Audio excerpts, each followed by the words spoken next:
Gujarat industrial development corporation GIDC ભ્રષ્ટાચારનો અડ્ડો બની ગઈ છે અને તેમાં 100 કરોડથી પણ વધુ રકમનો ગોટાળો થયો છે।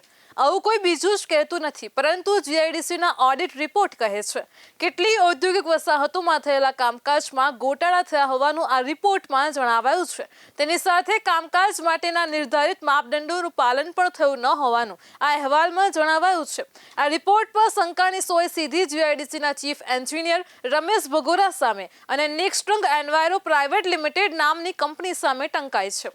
હવે જીઆઈડીસીના ચીફ એન્જિનિયર રમેશ ભગોરા પણ મોટી માયા હોવાનું મંતવ્ય ન્યૂઝની જાણમાં આવ્યું છે। સામાન્ય રીતે ચીફ એન્જિનિયરના હોદ્દા પર ડિગ્રી ધારક હોય છે અને સિવિલ એન્જિનિયર હોય છે, કારણ કે અહીંનું 80% કામ સિવિલ એન્જિનિયરિંગને લગતું હોય છે। જ્યારે જીઆઈડીસીના ઇતિહાસમાં પહેલી વખત ચીફ એન્જિનિયરિંગના હોદ્દા ઉપર ઇલેક્ટ્રિકલ એન્જિનિયરિંગની ચીફ એન્જિનિયર તરીકે નિમણૂક કરવામાં આવી છે। આશ્ચર્યની વાત તો એ છે કે તે ઇલેક્ટ્રિકલમાં પણ એન્જિનિયરિંગ જ નહીં પણ ડિપ્લોમાની ડિગ્રી ધરાવે છે। આમ ચીફ એન્જિનિયર જેવા હોદ્દા ઉપર રમેશ ભગોરાની થયેલી નિમણૂક શંકાસ્પદ છે અને તે પાછા હાલમાં એક્સટેન્શન પર છે। તેમની નિમણૂક 7 થી 8 સિનિયરને બાયપાસ કરીને કરવામાં આવી છે। આ ઘટના જાણીતી વાતનો સીધો પુરાવો છે કે રમેશ ભગોરા કોઈના ભ્રષ્ટાચારનું પ્યાદું છે। આ વાત હંમેશા રમેશ ભગોરાએ ભ્રષ્ટાચાર કરી હોવાનું પુરવાર કરી દીધાનું ઓડિટ રિપોર્ટ જણાવે છે। રમેશ ભગોરા જેવા ભ્રષ્ટાચારીને પાછું સીધું એક્સટેન્શન પણ મળી જાય છે અને પ્રામાણિક રહીને કામ કરનારાઓને ખર્ચ બચાવવાના બહાને વીઆરએસ લાવી કે નબળી કામગીરી બતાવી ઘર ભેગા કરવામાં આવે છે। આમ સરકારી ઓડિટરના જ ખળભળાટ મચાવતા રિપોર્ટના પગલે રમેશ ભગોરા ગમે ત્યારે ભગોડા બનશે તો આશ્ચર્ય નહીં થાય। રમેશ ભગોરામાં ઇલેક્ટ્રિકલ એન્જિનિયર કરતા ભ્રષ્ટાચાર કરવાની ક્ષમતા ખાસ છે। તેમની આ જ ક્ષમતાના આધારે તેમને ચીફ એન્જિનિયર બનવાનું ઇનામ મળ્યું છે।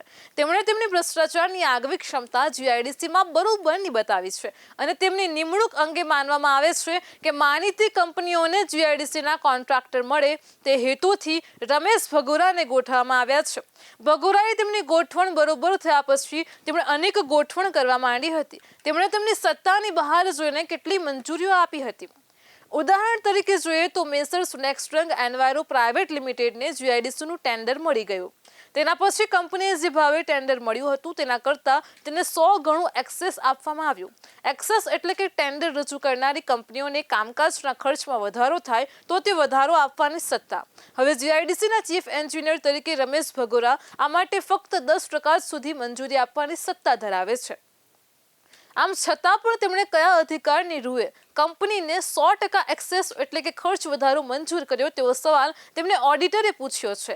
સામાન્ય રીતે 10% કરતાં વધુ એક્સેસ આપવું હોય તો આ બાબત જીઆઈડીસીની ટેકનિકલ સમિતિ સમક્ષ મૂકવી પડે છે, જે એક નિયમિત પ્રણાલી છે। રમેશ ભગોરાએ અહીં આવા કોઈ નિયમોનું પાલન કરવાની જરૂર સમજી નથી। શું તેમને બેફામપણે વર્તવા માટેની છૂટ આપી દેવાય છે તેવો સવાલ પણ ઉદ્ભવે છે। તેમના ઉપર આ પ્રકારનો ભ્રષ્ટાચાર કરવા અને છૂટછાટ આપવા માટે છુપા આશીર્વાદ છે, નહીં તો તે નિયત કાર્યપ્રણાલીનો ભંગ કઈ રીતે કરી શકે। કોંગ્રેસ પ્રમુખ અમિત ચાવડાએ જણાવ્યું છે કે જીઆઈડીસીનું કૌભાંડ તો પાસેરામાં પહેલી પૂણી છે। જો તંત્ર ખરેખર ગંભીર હોય અને તેમાં તલસ્પર્શી ધોરણે તપાસ કરાય તથા ઊંડાણપૂર્વકની તપાસ કરવામાં આવે તો કેટલાય હાડપિંજરો કબાટમાંથી બહાર આવી શકે છે। જીઆઈડીસીમાં પહેલા પણ અનેક કૌભાંડો બહાર આવી ચૂક્યા છે। ભ્રષ્ટાચાર વ્યાપક પ્રમાણમાં છે। ઔદ્યોગિક વિકાસના નામે પોતાના ખિસ્સા ભરવા માટેની આખી એક વ્યવસ્થિત પદ્ધતિથી જીઆઈડીસીમાં નેટવર્ક ચાલે છે। હમણાં ઓડિટ વિભાગ દ્વારા જૂન મહિનામાં ઓફિસ ઓફ પ્રિન્સિપલ એકાઉન્ટન્ટ જનરલનો ઓડિટ રિપોર્ટની પ્રાથમિક કોપી સબમિટ કરવામાં આવી છે। એ પ્રાથમિક ઓડિટ રિપોર્ટમાં જીઆઈડીસીમાં જે રીતે ખોટું થઈ રહ્યું છે એની વિગતવાર માહિતી આપવામાં આવી છે। હું એની કોપી પણ તમારી સાથે શેર કરીશ, પણ જે મુખ્ય એમાં તારણો બહાર છે એમાં આખા જીઆઈડીસીમાં જે ટેન્ડરો થાય છે એ ટેન્ડરોમાં જે રકમ નક્કી થાય, કોન્ટ્રાક્ટ છપાય અને ત્યાર પછી કરોડો રૂપિયાની રકમ એક્સ્ટ્રા એક્સેસ તરીકે ચૂકવવામાં આવે છે। આ ઓડિટ રિપોર્ટમાં જે ગંભીર ક્ષતિ ધ્યાનમાં આવી છે મુજબ લગભગ 35 કરોડ રૂપિયાના કામ કોઈ પણ જાતના ટેન્ડર વગર માનીતી એજન્સીને આપી દેવામાં આવ્યા છે। સાથે સાથે ઓડિટે પણ પેરો કાઢ્યો છે કે માનીતી કંપનીઓને લાભ કરાવવા માટે ટેન્ડરમાં શરતો સુધારવામાં આવી છે. કંપની દ્વારા ખોટી માહિતી આપવા છતાં એને સુધારીને ચોક્કસ કંપનીને લાભ કરવામાં આવ્યો છે. ખાસ કરીને એફએમજી ને જે ટેસ્ટિંગ માટેની રકમ જે તે એજન્સી પાસેથી વસૂલવાની હોય એવી લગભગ 3.5 કરોડ જેટલી રકમ નહીં ચૂકવીને કંપનીને ફાયદો કરવામાં આવ્યો છે. કેટલી જગ્યાએ જે એર પોલ્યુશન ને લગતા સાધનો ફિટ કરવાના હતા, ખાસ કરીને દહેજ એરિયામાં, વાપી વિસ્તારમાં, ત્યાં આગળ સાધનો ફિટ કર્યા સિવાય જ એના સર્ટિફિકેટ વગર લગભગ 6.5 કરોડ રૂપિયા બારોબાર ચૂકવી દેવામાં આવ્યા છે.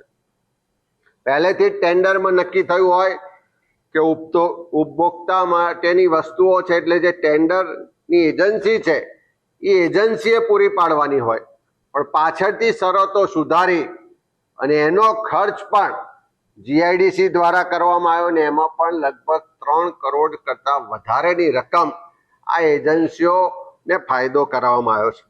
એટલે આમ જોતા જે પ્રાથમિક અહેવાલ છે એ જોઈએ તો 60 કરોડ રૂપિયા જેટલી રકમ જીઆઈડીસીને ચોક્કસ અધિકારીઓ દ્વારા ચૂનો ચોપડવામાં આવ્યો છે, ભ્રષ્ટાચાર કરવામાં આવ્યો છે. અને મને એક જાગૃત નાગરિક દ્વારા ખૂબ વિગતવાર પુરાવા સાથે ફરિયાદ મળી છે કે ચોક્કસ અધિકારીઓની એક સિન્ડિકેટ ચાલે છે જે વ્યવસ્થિત રીતે કરોડો રૂપિયાનું કૌભાંડ કરે છે. જીઆઈડીસીના એક ચીફ એન્જિનિયર રમેશ ભગોરા છે, જેમનો કાર્યકાળ ખૂબ વિવાદોથી ઘેરાયેલો રહ્યો છે. એમની નોકરીની શરૂઆતથી લઈ અને લાયકાત ધરાવતા ના હોવા છતાં અનેક રીતે પ્રમોશનો મળ્યા, અનેક જગ્યાનો એમને વધારાનો ચાર્જ સોંપવામાં આવ્યો, એમની લાયકાત સિવાય પણ ચીફ એન્જિનિયર બનાવવામાં આવ્યા અને નિવૃત્તિ પછી પણ એમને એક્સટેન્શન આપવામાં આવ્યા.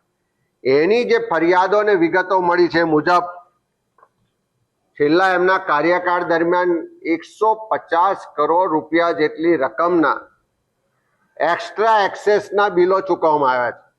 આપણે બધા પણ જાણીએ છીએ કે કોઈ પણ ડિપાર્ટમેન્ટમાં કોઈ કોન્ટ્રાક્ટર હોય તો કોઈ એક્સ્ટ્રા એક્સેસ માટેનું બિલ લઈને જાય તો એ વિભાગમાં ક્લિયર કરાવતા એના મહિનાઓ નીકળી જાય. પણ અહીંયા જે વિગતો આપવામાં આવી છે મુજબ આ મિસ્ટર ભગોરાના અંડરમાં એમના સમયકાળમાં આ એક્સ્ટ્રા એક્સેસના બિલો ગણતરીના દિવસોમાં ક્લિયર થયા, અને એ પણ એવો સમયગાળો હતો જ્યારે નિવૃત્ત થવાના હતા અને એ સમયગાળામાં ખૂબ ઝડપથી 150 કરોડ જેટલી રકમના બિલો ચૂકવવામાં આવ્યા. સાથે સાથે એમના દ્વારા એમના માનીતા અધિકારીઓને અનેક જગ્યાએ પોસ્ટિંગ આપવામાં આવ્યું. એમની વાતમાં કે ખોટું કરવામાં જે અધિકારીઓ સંમત ના થયા એવા લોકોને સાઈડમાં મૂકવામાં આવ્યા. એમની વિરુદ્ધ એમના જ વિભાગના ઉચ્ચ અધિકારીઓએ પણ ફરિયાદ કરી, તેમ છતાં કોઈ પગલાં ના લેવાય. મેં હમણાં જ કોઈને પૂછ્યું કે આમની સામે કેમ કોઈ પગલાં લેવાતા નથી, તો કે એમને ચૂંટણીઓ હોય ત્યારે કેટલાક જિલ્લાઓની જવાબદારી સોંપવામાં આવે છે કે આટલા જિલ્લાઓમાં તમારે ચોક્કસ લોકોને આટલું ચૂંટણી ફંડ પહોંચાડવાનું છે, અને એના કારણે જ્યારે ઉપરથી એમના પર 4 હાથ હોય, આશીર્વાદ હોય, એના કારણે ખુલ્લેઆમ એમના સમયમાં ભ્રષ્ટાચાર થયો છે. જ્યારે ઓડિટે પણ ચોખ્ખા પેરા મારફત આ ભ્રષ્ટાચારને ઉજાગર કર્યો છે, ત્યાંના જાગૃત નાગરિકોએ પણ વિગતવાર માહિતી આપી છે. અને જ્યારે જૂન મહિનામાં ઓડિટ થયું એમાં પેરામાં 60 કરોડની સીધી ગેરરીતિની વિગતો આપવામાં આવી છે. તેમ છતાં આ કોઈનાથી ડરતા નથી.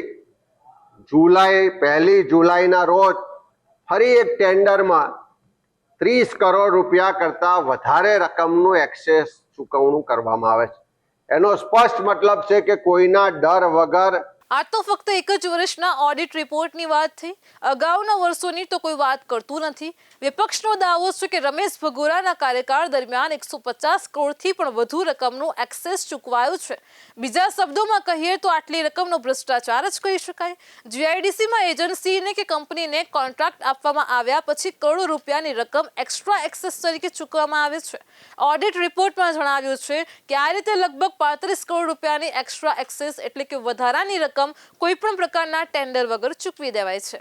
આટલું ઓછું હોય તેમ ટેન્ડર આપ્યા પછી માનીતી કંપની કે એજન્સીને ફાયદો થાય તે રીતે કોન્ટ્રાક્ટની શરતોમાં પણ ફેરફાર કરવામાં આવ્યો છે. કંપનીએ આપેલી ખોટી માહિતી છતાં પણ તેને કોઈ પણ પ્રકારનો દંડ પણ કરવામાં નથી આવ્યો.